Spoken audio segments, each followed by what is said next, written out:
Hey, good morning, everyone, and welcome to the show. I am your host, Vic Sinise. And if you're watching us live, welcome to the show on the live side. Be sure to use our comment box if you have any comments or questions to make for during the show. We'll be glad to post those. If this is your first time checking us out, be sure to go to our website at euronurse.com to learn more about the show. It's also the best place to go to watch all of our past episodes. And boy, oh boy, we got a bunch of them, 88 episodes up there for you guys to watch. Hey, want to watch us in your car? Watch us in your car. Listen to us in your car. Check out our podcast, our audio podcast at Euronurse Plus. You can check us out on any of those formats and listen to us in your car. If you're a patient and you're watching this, no problem. But be sure to check out our Europatient podcast, which follows this show at 10:30 a.m. every Saturday. Europatient.com, your place to go if you're a patient to learn more. This week, we're going to talk about PSA, and it'll be a pretty interesting show. If you're not getting our email, it comes out every Monday with more information about the show. Go to our website and register for the email. We use MailChimp, which makes your email perfectly safe. Nobody ever sees it. This week, I'm going to be talking about favorite subjects, circumcisions, male. They're all male circumcisions, and but children or neonatal and full-term ones. Oh boy. All right. So let's go ahead and not have me chew it up anymore and bring our experts in here. And Lori, how are you doing today? I'm doing well. Hi, my name is Lori Atkinson. I'm a certified urology registered nurse. I have been a urology nurse for 25 years now, and I currently work at a large urology practice in Winfield and Geneva, Illinois. Happy to be here. All right. Good. Welcome to the show. And of course, I'm Vic Sinise. I mentioned earlier, I'm the host, producer, and creator of EuroNurse. Been involved in urology for the past 40 years, and always fun to talk about different things that you're involved in. And it's kind of neat because some of these shows that I'm actually giving are things that I've done in my past, probably haven't done recently, such as assisting on circumcisions, but it's always fun to go and look back and kind of talk about different subjects. So I'm going to be talking about circumcisions today. So if you have any questions about that, be sure to put those into the questions. And I'm going to switch a few screens here to get us set up for the show. All righty. And that actually worked. Good. Let me just get my name tag out of the way. Perfect. So circumcision, when, why, and how. Now, if you're looking at this picture that I used, and I was lucky to find this picture, what do you see? Potatoes or penises? If you're seeing penises, you may suffer from pareidolia. What's that, you say? Well, that's when you start seeing different shapes in clouds, rock formations, and yes, even potatoes. It's a psychological phenomenon, and that's what it's called. So now you know, you learned something new. What does it have to do with circumcision? Absolutely nothing. I just thought those were neat pictures. Now, circumcision goes back thousands of years and is deeply rooted in cultural and religious reasons, as well as some medical traditions to why we do that. There's always pros and cons to everything we do. And I'm sure if we asked this group of guys sitting here to raise their hand if they wanted a circumcision, we would not see too many hands go up because babies have no choice in the matter. We make that choice for them. And that's probably one of the cons that we may talk about. But why do we have the pros for it? So properly performed circumcisions prevent two big problems that we can have as an adult. Not common, but they can occur. Phimosis and paraphimosis. We're going to talk about what those are shortly. But there's another thing that they have completely prevented, and that is penile cancer. It's almost unheard of in the U.S. where circumcision is practiced highly. Now, although penile cancers, as we see here in these pictures, are pretty rare, they represent about 1% of all malignancies in the USA and Europe. The big difference is they are pretty significant in public health hazard in developing worlds. So why do we jump on the bandwagon for doing circumcisions to prevent cancers? Well, we look back at a group that practices circumcision pretty religiously, no pun intended, and does the most, Israel. So circumcision is well, rooted into their traditional culture and religion, and they perform the most. And lo and behold, they have the lowest rate of penile malignancies at less than 0.1%. So worldwide, normally 1%, theirs is a tenth less than that, 10% less, 0.1%. So with that low number, it kind of struck people to say, maybe there's something to this circumcision, and started the practice of circumcisions throughout the world. In Africa, they've done some studies because there was concerns about sexually transmittable infections. And they found while there was no effect on the rates of syphilis or gonorrhea in the African nations, they did find convincing evidence that there was about a 50 to 60% reduction in HIV transmission between a HIV negative man and an HIV positive woman. So that kind of led to some thoughts for why we should be, again, looking at circumcision, especially in some developing nations. So I spoke earlier about phimosis and paraphimosis, which can exist if you don't have a foreskin. Phimosis is when the foreskin narrows and covers the head of the penis. And paraphimosis is when the foreskin is retracted and left that way. So in a non-circumcised patient, often referred to as the gift they get from their doctors or nurses. And that's because you go to put a catheter in, you pull back the foreskin to put it in. Whoops, forgot to put it back. And next thing you know is you'll see what these pictures will show shortly. It blows up and becomes a real medical issue. So this is what phimosis looks like. And I'll get my pointer in here. So you can see, you barely can see the head of that penis peeking through that foreskin because it's so scarred. Now, this is a child. In adults, we think the reason that, or we know the reason that that occurs is because things like diabetes, where the urine is really sugary and it sets up a perfect field for bacteria and fungal infections that can cause scarring. So the treatment, again, is a circumcision for that, or something called a dorsal slit, where you just kind of put a slit through here to help open that up. And I've seen this before where the patient will be voiding, and this happens to be a pediatric patient, but it's seen in adults too. And the foreskin's so tight that it fills up with urine like a balloon, and then it just kind of seeps out of the balloon as it empties out. So obviously, this is somebody who's going to definitely be needing a circumcision. Now, again, this is paraphimosis. This is in a child, and then this one is an adult. Again, as you can see, that there's a band when you pull back the foreskin. There's a tight band that can sometimes cause strangulation of the return of fluids, and it becomes very edematous here. And this should be treated and reduced as quickly as possible, because a lot of times you can reduce these. And I'll show you my trick for how I do them. But when they can't be done, then sometimes a dorsal slit has to be done, or that ring has to be cut. So tend to turn into surgery. But when properly reduced, they go away pretty quickly and look pretty normal afterwards. So most important message here is, especially for our nurses and doctors out there, when you do a catheterization, make sure you return that foreskin if they're not circumcised. And, sometimes you might say, oh, that's like a no-brainer, but some patients who are not circumcised look almost like they're circumcised. So you don't really realize that they are. And so I always ask the patient, are you circumcised? And if you're not sure, make sure you get that skin back over the head. So who is it that actually does our circumcisions? Well, the bulk of these are actually done by the OB-GYNs. And that's because at the time the baby's in the nursery, before they go home, this is performed. And they're experts at it. They're really good at doing these, and they do the bulk of them. But the urologists do happen to get a certain number of them. So maybe the baby goes home for some reason without being circumcised. Maybe the parents make up their mind later on that they want it done. All different reasons that it could be why it's delayed. Sometimes there's a medical reason. In particular, like my oldest son, there's a familial risk of hemophilia in our family. My wife's side of the family has hemophilia. And although she was tested ahead of time and they thought it was pretty certain she didn't, the final test actually came from cord blood of my firstborn son. And then they were able to rule it out as that she was not a carrier of the hemophilia gene. So he had to have his delayed. Those are often the ones that get sent off to the pediatric urologist for circumcision, or the plain urologist. Urologists can all tend to do these things. I was lucky enough to work with a pediatric urologist. There you can see he's sitting in that position there.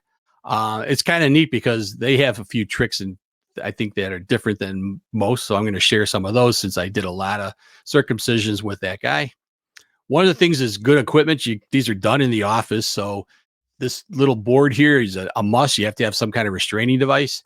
And these things right here, these little restraints, you can buy extras of those. And then I just ran mine through the autoclave to sterilize them between patients. Because sometimes you'll be doing more than one circuit a day. So you want to have the ability to do multiples. You can wash the board down and just change out those straps. I can tell you, out of all the things that the patients don't like, this is what the little babies hate the most, being restrained. So, but there's some tricks to that too, and I'm going to go through those. The other trick is what you use to do a circumcision. Our pediatric urologist was pretty set on using this thing called a Gomco device. That's what you see pictured here. There are some other methods of doing it. There's some Plastibells and things like that, but this one is the surest and safest to prevent any injury to the head of the penis. You know, you're cutting a pretty small area, so you don't want to cut too much or too little. Now, the difference between the guys doing them in the hospital and our pediatric urologist, as he would brag, is they have the complete set. And there's probably, I think, somewhere around 10 or 20 different sizes of this Gomco system. And we carried the entire set. I will admit that most patients use the 1.45. An interesting quick story is the urologist that I worked with, this pediatric urologist, had retired from our practice probably about 10 years ago. And I haven't talked to him since he left. I decided to get ready for this talk. I would just kind of go through a few things with them and call them out of the blue. And hey, we had a great time just chatting and catching up with each other's lives. And so some interesting stories that he shared with me, I'll share with you. So the other thing that's really important, I think this is, again, maybe what separates regular urologist and a pediatric urologist, is the use of a pacifier. You say, a pacifier? Why would you give them a pacifier? Well, they used to give cowboys a stick to bite down on before they did surgery. The least we can do is give this little tyke a pacifier. But actually, there is some really, really good studies out there about the endorphins that are released by the brain from the action of sucking on a pacifier. And in my my research, I found some study by the Canadian Pediatric Society called the Prevention and Management of Pain and Stress in the Neonate. And it refers to the use of a pacifier as a simple comfort measure to be used whenever possible for minor painful procedures. I can tell you, as soon as we put this guy in restraints, I got that pacifier in their mouth, and they were just sucking away on that, and they were happy as a clam. A lot of times they'll fall asleep during the procedure because that's being tied down is the part they hate the most. So consider that pacifier. Another interesting part of the story in my research, I also found that there was some stuff about SIDS being prevented by the use of a pacifier. And I think I announced last week, I just had a new granddaughter, and actually went to see her yesterday. I was telling my daughter about the study, and she said she had read it too. She's a teacher, so she reads those things. And yep, pacifier is being used. Whether it prevents SIDS or not, I'm not sure, but we'll find out. So the other thing we use is something called Sweeties. This is the one I forgot about. He reminded me. Sweeties is a sucrose solution. You can buy it. It comes in little containers. And what you do is we dip the pacifier in that, and it makes it sweet. They love it. They go sucking on that thing like crazy. Now, there have actually been some studies that show a synergistic analgesic effect when you use oral sucrose and the pacifier. So that combination seems to work better than one alone. But if you only have one or the other, just giving them the sugar solution did not show to be better than the pacifier. The pacifier was actually the better of the two. So definitely give them that pacifier, and they'll be happy as they can. Now, this was something new that I didn't know about, and he had told me we never did this when I was assisting, but he said, yeah, he says, there's some new research that came out. It was done in NICUs. They studied this, and that's the use of lullabies, another endorphin releasing product. So turn on the lullabies, give them the pacifier that's dipped in that sugar solution, and you're going to have one happy baby. The study that they referred to was they had played lullabies and they played Mozart in the NICU. And what they found is the patients, the babies who were listening to the lullabies, slept better, had decreased heart rates and respiration rates, and less days in the NICU. So probably some pretty good research for doing lullabies. And hey, who doesn't like a good lullaby while you're working? And then the final thing that we do is anesthesia. Now, this is Um, Something that wasn't done in the past. They used to do these things without a penile block. But it's been pretty well proven that you should give a injection of lidocaine to the penis to prevent pain for these. And we always did it when we did the circumcision in our office. Um, so there was a couple of theories going on that children don't feel pain or infants don't feel pain. They don't have the nerve sense down there. That's not true. They feel pain. Trust me. Um, the other one was, it'll toughen them up if you do that. So giving them, that first shock of pain in the circumcision will make a better man out of them. And actually, there has been a study that was done that disproved that. So what they did is they looked at boys who were circumcised with a local block and those without a local block and their tolerance of their immunizations. They rated their pain scale. And those that did not receive the block, they were the ones that felt more pain during the immunizations. And they think the theory is that some pain channels are opened up when you expose an infant to pain, and there's probably some imprinting and stuff that occurs from that. So use anesthetic. We use lidocaine 0.5%, and then you have to dilute it to the patient's weight, to the infant weight. I don't remember the formula offhand, but it's based on what the maximum amount of lidocaine you could give if you injected it directly into the carotid artery, and the amount that would cause a serious side effect. By the way, the serious side effect with lidocaine is seizures, just so you know that. The other thing is make sure that you use a 30 gauge needle. That's a really small needle, because it'll prevent injury to any blood vessels. Even if you were to stick a blood vessel on a little baby with a 30 gauge needle, you will never get a hematoma. I could tell you, we never had a hematoma with the use of a 30 gauge needle. So that's important. Now I have a little video of how this procedure is done, and we'll go ahead and play that now. So this is a kind of neat, I found this online.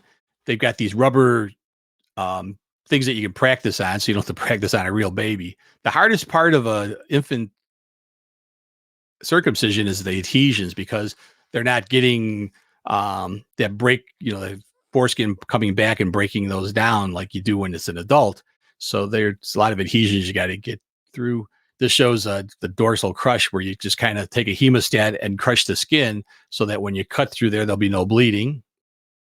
Again, this baby had received the block before all this stuff is done.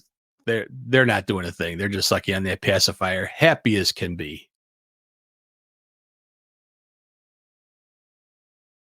And then importantly, to place that plastic bell in there, and the proper size bell is really most important. So you have to kind of make sure you got the right size bell. Like I said, 1.45 is what we found works best, but sometimes you have to use a little bigger, a little smaller. And if you've got all the sizes, you can get it perfect. The Goldilocks rule. And you can see this other part goes over there, and you're able to kind of pull the foreskin up, and the bell covers the head of the penis, so you can't injure it when you're cutting. So it's perfectly safe. Really pretty hard to I say it's almost foolproof. And then you screw down this clamp, and it crushes the vessels and seals everything. So you don't have to use any sutures. Everything is sealed. The most important part, you can cut the foreskin while you're waiting. Look at your watch, make sure you get 3 minutes of time, because it takes 3 minutes for platelets to aggregate so that there's no bleeding. So you have to have the clamp on for 3 minutes. Some people get a little anxious because you can cut this off and go to the next stage pretty quick. So make sure you wait that full 3 minutes before you loosen that up. Loosen it up. And there we go. A little Vaseline dressing, and that little guy's ready to go. Now, unfortunately, there's not always every circumcision that goes perfectly as planned. There have been some side effects and problems that can occur. And that's probably why the pendulum swings left and right about whether we should do circumcisions at all. If there's injuries and things, and people say, why did you ever do that? If everything is preventing all the problems like phimosis, I can tell you there's not a patient who's had a phimosis that didn't wish they had a circumcision. So, but it does swing the pendulum. So what are some of the immediate risks that you can see while bleeding? So again, if you don't leave that crushing on for the right amount of time, or some of these other procedures can have more bleeding, infection anytime you do any surgery. Some injuries to the penis, buried penis. I'll show some of these pictures. Meatal stenosis, skin bridges, cordae, and sometimes it just doesn't look the way it should. So here's our first one. This is a adhesion, and as we can kind of point out right here, so we see this is nice. That's where the circumcision should be, and it should be the whole way around. But this is adhered. The skin and this part of the coronal edge have molded together, and it's kind of like a half circumcision. Most of these that would have to be redone. A skin bridge would be like this little area right here. Sometimes that small area can just have a little connection. It's called a skin bridge, and those can be treated, pretty easily in the office. A little shot of lidocaine and a little snip, and it's gone. So those can occur. This is a phimosis post the circumcision. So the skin actually probably wasn't enough skin removed in this particular case, and the skin now has scarred over the head of the penis. That's going to be a reduced circumcision. This is what buried penis looks like. This is a severe form of phimosis with the penis being completely buried. And the big problem is there may not be enough skin to make this, to do this, redo this and make it proper. So sometimes that can be a big issue fixing these. This was a Plasti-Bell patient. That's a different object. We don't use those, but it was misplaced on the mid shaft and then removed, and then the wound opened and got infected. And that's kind of what you worry about with a post-op infection there. Sometimes the circumcision, that area where it should have stayed sealed, doesn't stay sealed, breaks down for some reason. It's possible. I can say I don't think I've ever seen any of ours do that, but it can happen. Most of the time you just let it heal, and then sometimes you may have to go back in and do kind of some cosmetic repair. Cordae is when the penis is kind of bending because the skin is a little too tight on one side. And the biggest concern that people point to that are about why we shouldn't do them is informed consent. How does an infant give informed consent? Well, obviously they don't. Nobody gave them their choice of whether they wanted this done or not. And there is a dilemma because these kids grow up, and some patients or some people have had a circumcision and suddenly regret they ever had a circumcision. There can be complaints. They feel that the sensitivity isn't there. It's harder to climax, and they think it's because they don't have a foreskin. Maybe that's the truth. So there's actually now a move where you can do foreskin restoration. Yep, it's a real thing. You can do tissue expansion from just stretching the skin. And that could be as, taping it down, strapping it down, putting weights on it, pulling it over with your hands. And if you put enough traction on skin, it will grow. So it's possible. The other thing is just surgically, they can find skin somewhere else and make a new foreskin for you. And I'm not so sure how that's going to help sensitivity problems or issues because it may be something else. But anyway, it can be done. It's out there.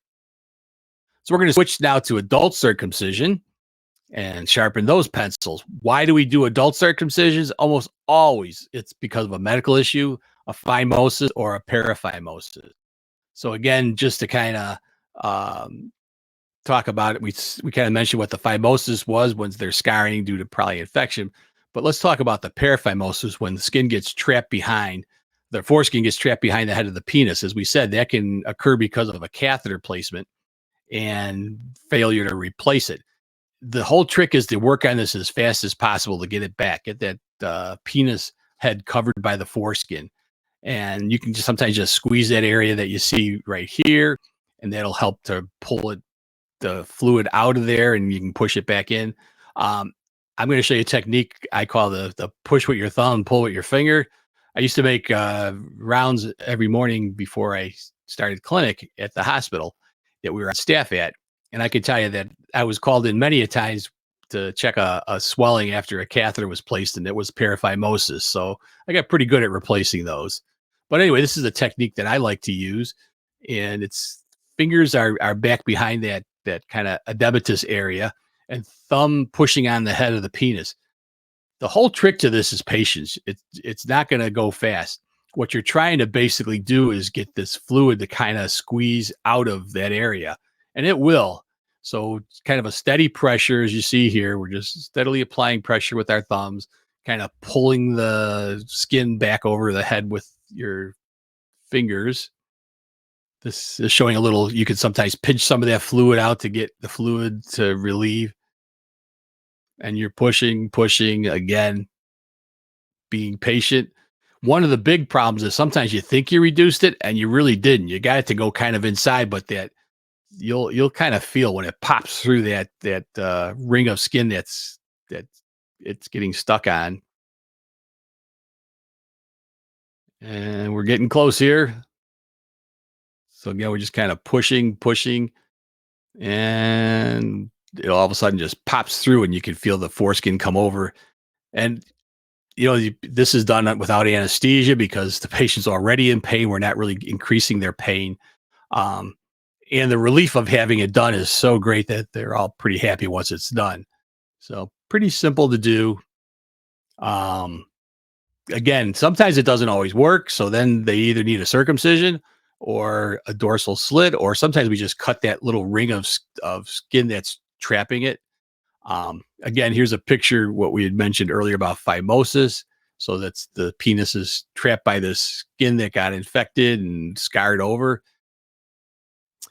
And this is a nice little video on how to do a circumcision.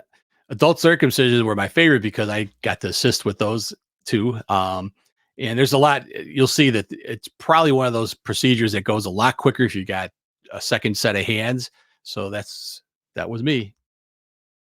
Now, this is a neat one. I found this video on the internet. Where else do you find these things? And it's a rubber model that you can practice on. So there's no bleeding here, which is kind of nice. It's not a real penis, but it looks pretty good, pretty similar to what you work on. They're showing this being drawn into where you're going to do it. That's kind of marking off so you avoid cutting the skin where the frenulum's at. And again, you place hemostats. Now, this is done under that same local block. So lidocaine in the base of the penis will numb the whole penis down. And then you get some hemostats around the foreskin to help hold it. That's usually where the second person is kind of helping to retract skin. As you can see, they're kind of pulling. And then you make this coronal incision right behind the coronal area. Again, we never marked it, like I said, with a marker. You could we would typically do what part you're going to see coming up shortly, where they do the cut down from the center. They're cutting around to, again, avoid the frenulum. So that you see that little groove there. So I think it kind of nice here because you don't see any, like I said, there's no bleeding, but it does almost look like they're cutting through real flesh. It does have two different layers. Yeah, we're getting there. So this is the area that I spoke about where you can cut down the center. Now we always did a smash it. Put a hemostat on that first to stop the bleeding. So you smash the skin, it won't bleed when you cut through it. Trust me, if you just cut it like that, you'd have quite a bit of bleeding. So best to use a hemostat first. Then you can kind of peel it back and finish your cut, as you see them doing here. What you don't see is because a lot of these little bleeders are oozing, that we use a cautery. So we're cauterizing as we go along. Anytime there's bleeding, as a assistant, I'm usually touching kind of using the 4x4 to clear up the bloody field, and they go and they cauterize any little bleeders. And then it's closed by, we use chromic sutures. I don't know what this white suture is, probably just because it shows up better. But chromic's a self-dissolving suture, a 3/0 chromic, about the right size for this. And the incision the stitching is done. We do separate stitches all the way around the entire foreskin area, reattaching those two. And this is where a second person comes in handy because as one stitches, the other can cut. It goes a lot faster. You're going to see that's what it looks like when we're finished. Got all these little things around there. We'll put a little dressing around, again, Vaseline dressing. And we always tell patients to wear their penis up to prevent the swelling. So kind of use your underwear to hold your penis up, and it helps to keep the area from swelling, restrict your activities, etc. And those stitches don't have to be removed. They come out on their own in about 7 to 10 days.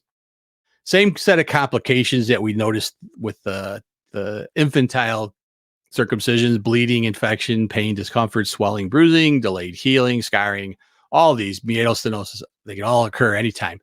Now, unique to this one, which is something we don't typically see, or of course we don't hear about it because the infants can't complain about it, is change in sensation.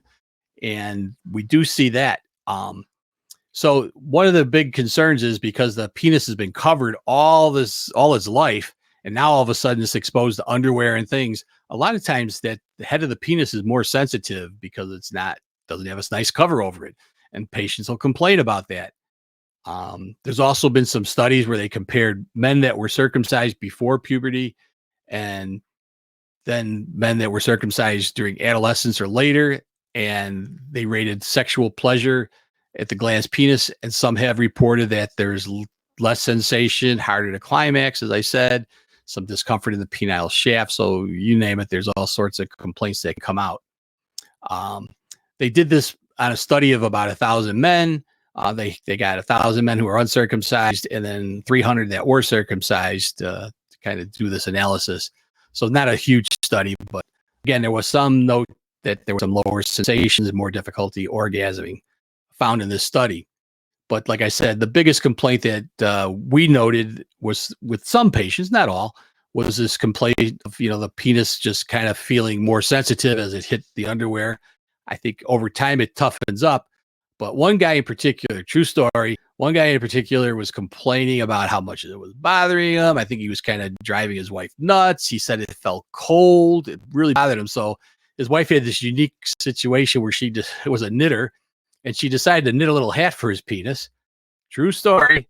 And because he was complaining about the sensitivity and feeling cold, and he put his little hat on his penis and was happy as he could be. So with that, I'm going to switch over my screen here and get back to our group picture because we are done. Hey, all right, Lori, welcome back. I think you're muted. Sorry about that. I was laughing because that's hilarious. I have never seen that. That's the stocking cap. Right. The other thing that made me laugh was that I think that we could use the pacifier and the sucrose on adult males too in many circumstances. So yes, exactly. I had a question, and maybe this is because it's more precise, I guess. But why don't they have those devices like they do for circs for newborns or infants for adults instead of having to cut them? I mean, they're cutting them either way, but I'm just wondering if it's just because it's more cosmetic or. Yeah, good question. I'm not sure I have a good answer for you. I've never seen a Gomco clamp that would fit an adult male. Yeah, I mean, I'm sure it would be rather large, I suppose, but I was just curious. I think a lot of times probably too is the amount of scarring and stuff, because as I said, most of the adult circumcisions are not being done for, cosmetic reasons or, for cultural reasons. Those were all done as children. They're because of phimosis or paraphimosis that can't be fixed. So you're dealing with something that's kind of hard to get in there and get a Gomco type device on. Right. So it may exist, but I can tell you, we did a lot of circumcisions. That's how we did them. They were always done like that. Yeah, I've seen many. I mean, I haven't seen circumcision. So in 25 years, I have never seen how they did it. So thank you for that, because even though you're in urology forever, it's just something I don't see because I personally don't do peds. We do adults, but they always go to the OR, of course. Now, as far as paraphimosis is concerned and phimosis, oh boy, there's a lot of them. And the funny thing is that I was just last week teaching staff, newer staff, or now we're allowing our MAs to straight cath where we never did before. I was teaching them on a male simulator how to do that. And one of the things I brought up is that, just make sure that you reduce the foreskin, pull it back over. And you'd be surprised at how many people don't know that. Even, you see it from the ER all the time. ER nurses can, it happens to them. Patients don't have a clue. We've had patients come to the office and they'll be sitting there going, "Oh, I'm having all this pain in my penis and blah blah blah blah blah." And then you look and you're like, "Are you circumcised?" And they're like, "No." And I'm like, "Oh, okay. Well, Aha. I got it. I know why you're in pain." But Yeah. yeah, that was great. Thanks. I thought it's kind of interesting that they say it's a gift from your nurse or doctor, because it's true. Most of those are caused by us. So Right. inadvertently, and I have to admit, I've done it before. I come back and I'm like, Yeah. oh crap, guy comes in Yeah. like, you weren't ever circumcised. He goes, oh no, and I'm like, oh brother. So have you reduced those too? I have, and I use the same method that you do. Um, Mhm. first I'll try to kind of reduce the swelling by wrapping it with some roller gauze, real Yeah, tight, and then I hold it for minutes and minutes and minutes, and you can actually see the swelling, um, you yeah, know, go to another area, and then as soon as I feel like the area where you're trying to do that whole, um, yeah. pop, whatever. Get through Um, that ring. yeah, then I'll do the whole thumb and try to pull it, and it's not easy, and it does take a lot of patience for sure. Yeah, yeah. And I think always the question is this something that's within the nursing um, bounds of what we can do, and certainly we're not doing any surgery there. It's just replacing a foreskin. So Yeah, I think I I- mean, I did learn from our physicians, of course, and I mean, you yeah, I should, yeah, don't you know need if to be it's taught. really yeah, I don't know if it's really within the nurse's realm to do it, but when you're in that situation and you don't wanna wait for a doctor because the longer you wait, the worse it's gonna get. Absolutely, Um, yeah, I think that my docs, they trust that yeah, I've done it before, so, and I've seen it yeah, a million times, so I do try to do it. And yeah, I'm successful for the most part as long as you catch it early enough. yeah. I think that's the real key, is that it's something that most patients can be spared an operation if you get to it early enough. Mhm. I've seen them where it's so bad you just can't even hardly find where it's at, and the only way to do it was a dorsal slit, and then you cut that ring and it pops right through. So it's really kind of neat. And for those that aren't familiar with the dorsal slit, you're basically cutting the foreskin in a V shape and then sewing those edges together. So it's kind of like an incomplete circumcision.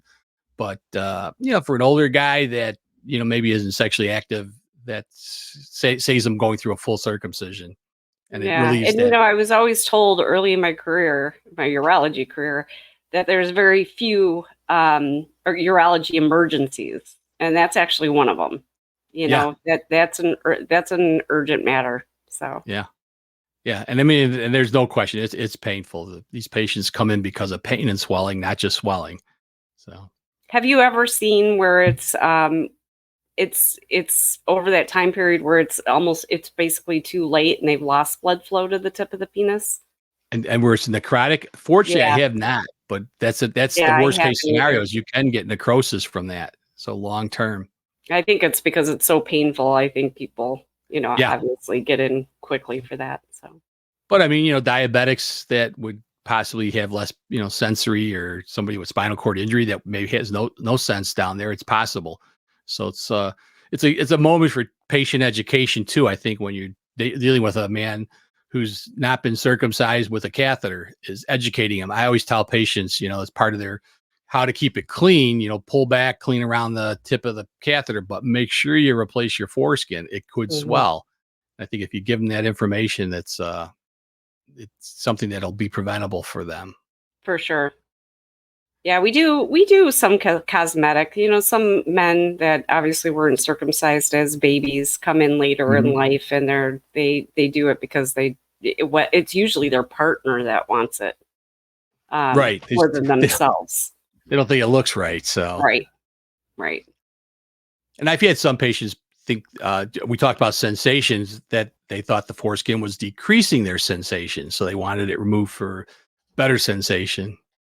Right.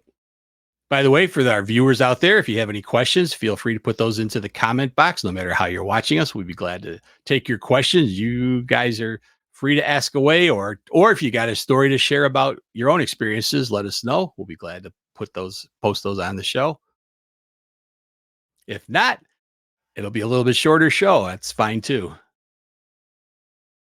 Kind of be interested how much people are doing circumcisions out there. Is it common in our practices. Do you do them as outpatient, inpatient? We, in our practice, we started out, they were always done in the hospital. So everybody was an outpatient. I don't know that they still did them under local most of the time. They didn't have to give, I mean, once you give a block to the penis, they don't really feel anything. But when I joined the group, I was the first nurse to join our practice. And one of the urologists, there was a group of 3 that I joined.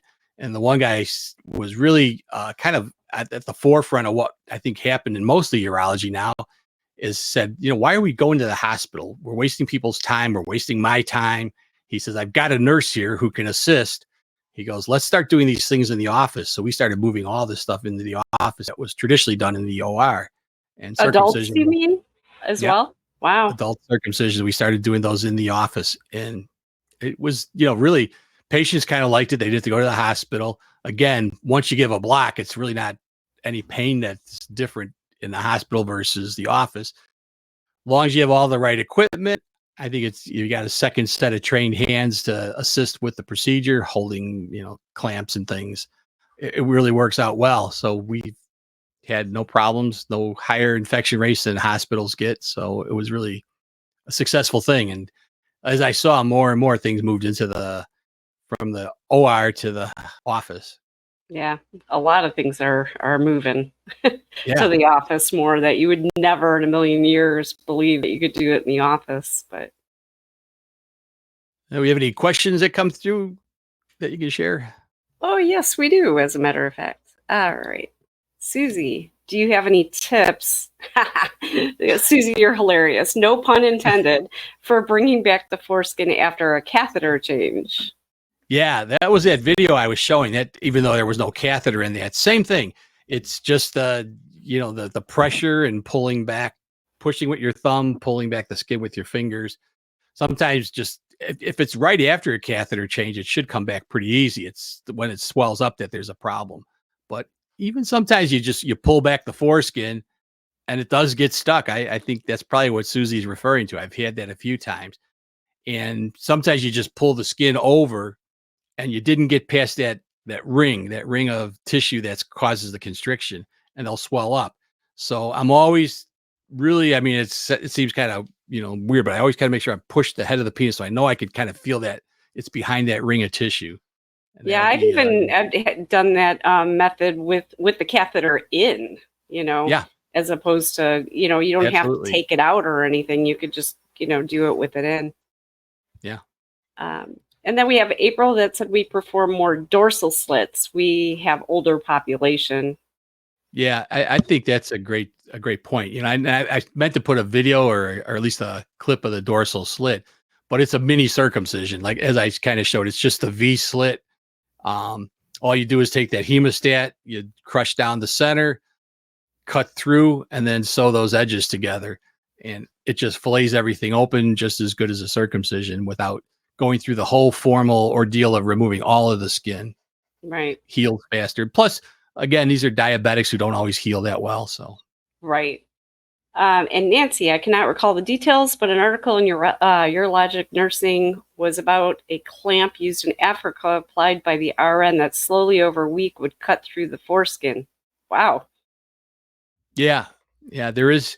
I think that's kind of how this, they use this thing called a plastibell.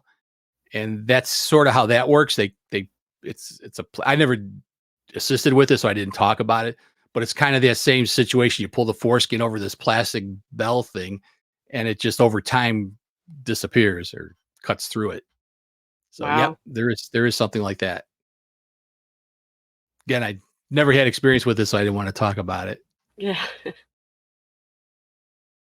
All righty. I don't see any other questions coming in. So let's go ahead and put our plug in for next week. I hope I'm not boring anybody, but I'm going to be speaking next week. And I've got a really good subject for us next week. This should be fun. I had fun making it, so let's see. Dick and Jane Have Lumps and Bumps is a cautionary tale that navigates the complexities of sexual health with candidness and sensitivity. Through the lens of Dick and Jane, the narrative explores the potential consequences of engaging in unprotected sexual activity. It underscores the importance of regular STI testing, communication, and informed decision-making within intimate relationships. Their story serves as a poignant reminder of the significance of sexual health education and the necessity of destigmatizing discussions surrounding STIs. Join us next week on neuronurse.com. So yeah, be sure to join us next week to learn more about STIs and fun with Dick and Jane. So we'll see everybody next week on Euronurse. Have a great, beautiful weather today, folks. Go out and enjoy it. I don't know how the weather is by you, but I'm in the Chicagoland area, and it is so bright and sunny, and it's supposed to be almost, I think, 70 degrees today. So get out, enjoy that day. Thanks, everybody.